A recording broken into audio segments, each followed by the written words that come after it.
Hey guys, how's it going? My name's Joe. I'm also Joe. Welcome to recap episode number fudge. I think we're at 49. We're about to hit episode 50, which means we've done a lot of games. 250 games. Does that mean that we have to do another review? I mean, we never did our last list. Did we? Yeah, we didn't. We never did. No. 200? We're awful about it. Anyway, this week we got these 5 games coming up. Let's get started. F1 pole position. Oh, God. Another Formula One racing game. Jesus. We're a bit late on this one, and I forgot this game existed. You're better off. It is another Formula One racing game. It is another simulation Formula One racing game. Although it's a little lighter than some of the others. Like, you can just auto set your car so you don't have to mess with the stats on it.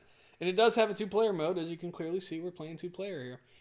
My biggest issue with the game, other than the fact that I don't think it controlled well, is in split screen mode. Like, look at the black bar. It like mashes that into like teeny slivers, and that sucks. Your view angle is just awful. If I remember correctly, it's still like that in single player. The top one is just, you can change it between map position of racers and your rear view mirror, which I thought the rear view mirror was cool, but like useless really, because dudes aren't in your rear view mirror until they're right at you, and then they're past you. And even then, you're, at least for us, most of the time we were in last place. For sure. Much like all the Formula One racing games, this was a double thumbs down for us. It's just not good. Next up, we got World Heroes. This was a fighting game. This was a weird Street Fighter clone, and I want to say I recognized that it was a bunch of historical figures. It was a bunch of historical figures, super cartooned out, and just made bonkers crazy.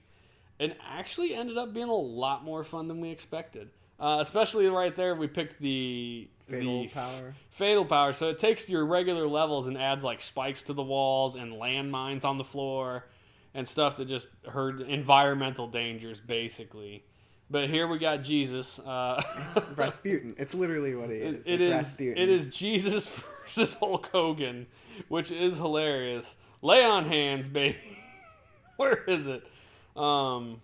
Yeah, it is an interesting game, to say the least. It doesn't control particularly well.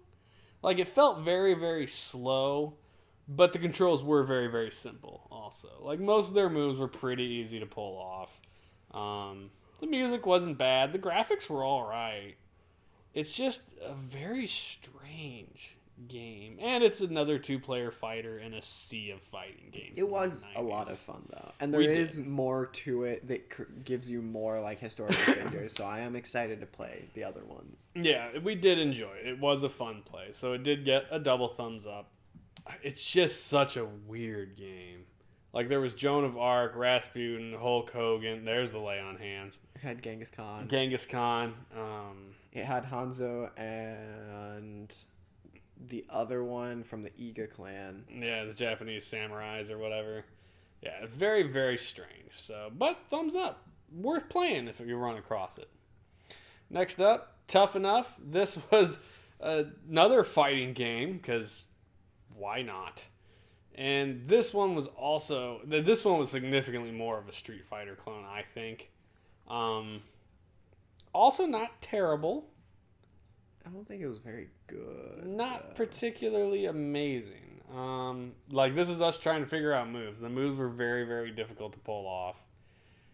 And I'm pretty sure we gave this one a double thumbs down. I think we did both thumbs down. Because in the end, like, it was just another fighting game, and this one, if I remember correctly, all of the CPU, because you played single player, were really easy except for the last two. Yeah, the last two guys, the difficulty, to say that it spiked would be an understatement. It went from, oh, I can beat these guys, to, oh, I can't beat these guys. like in a drop of a hat. It was crazy. The problem with this game is, unlike World Heroes, which clearly like made a mockery of the fighting game genre. Right. Here, like, look, we're just going to do something stupid and outrageous. This game attempted to take itself seriously.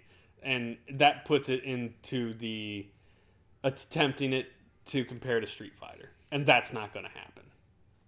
It's not going to happen. Street Fighter's the better game. And that's why it got a thumbs down. So, it's just what it is.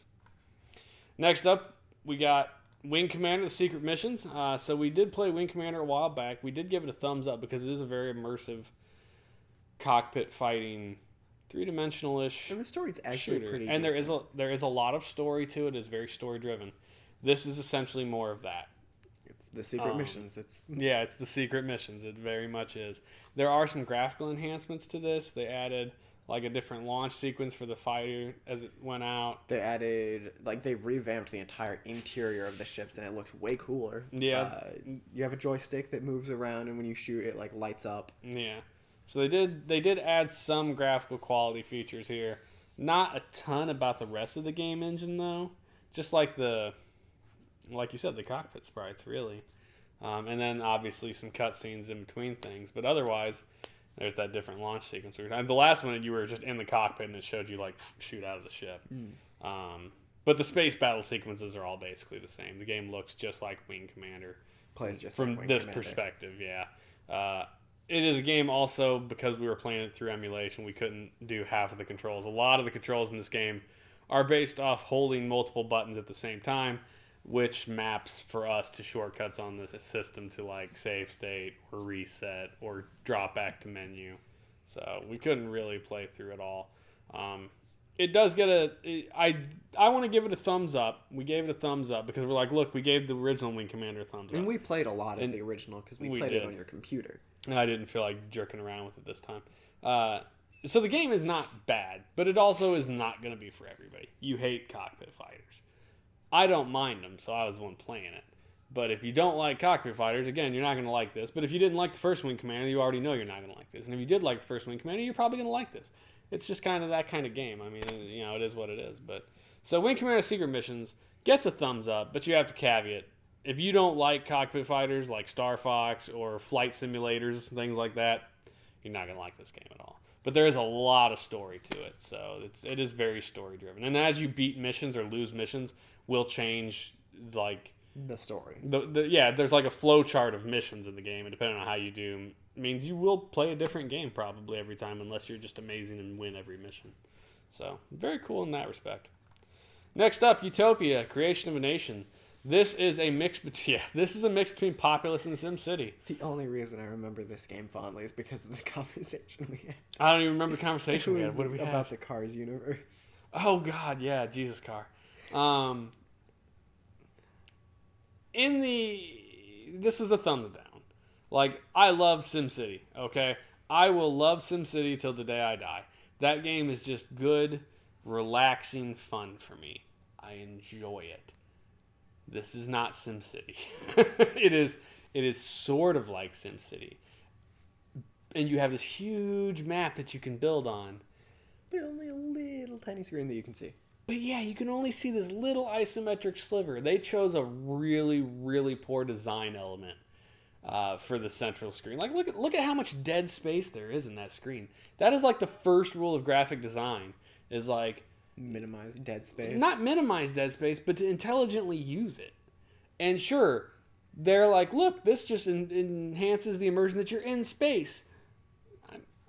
I'm on Mars, clearly. Like, the ground is red. That's all I need. I don't need... And I'm building spacey-looking buildings. Like, I don't need star fields around me. It just... Like, that is literally half the screen, those four corners. I guess the top right corner is used up by telling you what building you have selected. But... Yeah, the music was okay. The sound design otherwise was meh. The graphics aren't particularly enthralling, which the same could be said of SimCity. But SimCity is fun, and this was not. Not particularly enjoyable. I would not thumb this up. In fact, we didn't thumb it up. Yeah, I would not recommend it. Like, if you want a sim game, go get SimCity. It is infinitely better and far more user-friendly than this as well. Because this game is actually a little bit more intricate as far as, like, you have to go out and figure out where the minerals are and then put the mines on top of that, and then you have to build the chemical factories to use the crap from the mines to build the machines. And there is some RTS in this. The enemies will come and attack you. You do have to have tanks and, like, army units. We never got there. So the game is a bigger game. Like, for sure. There's a lot more to it that we clearly weren't going to get to. But just the game itself was not going to hold my interest long enough to make me wasn't great, and it there. took forever to get stuff. Yeah, the game probably has some merit, but I didn't see it, and I'm not going to see it. So, sorry. Double thumbs down for Utopia, Creation of a Nation. And that's it for recap number 49. We are quickly approaching 250 games reviewed for the Super Nintendo Entertainment System. My God, that's a lot. I mean, really, if you say that the Super Nintendo, it didn't have like 721 games, but let's just say it had 725 games, then we're 1/5 of the way done? Oh, Jesus. No, we're 1/3 of the way done, I guess. Sorry. That's a lot of games. Isn't it? Yeah, something like that. Anyway.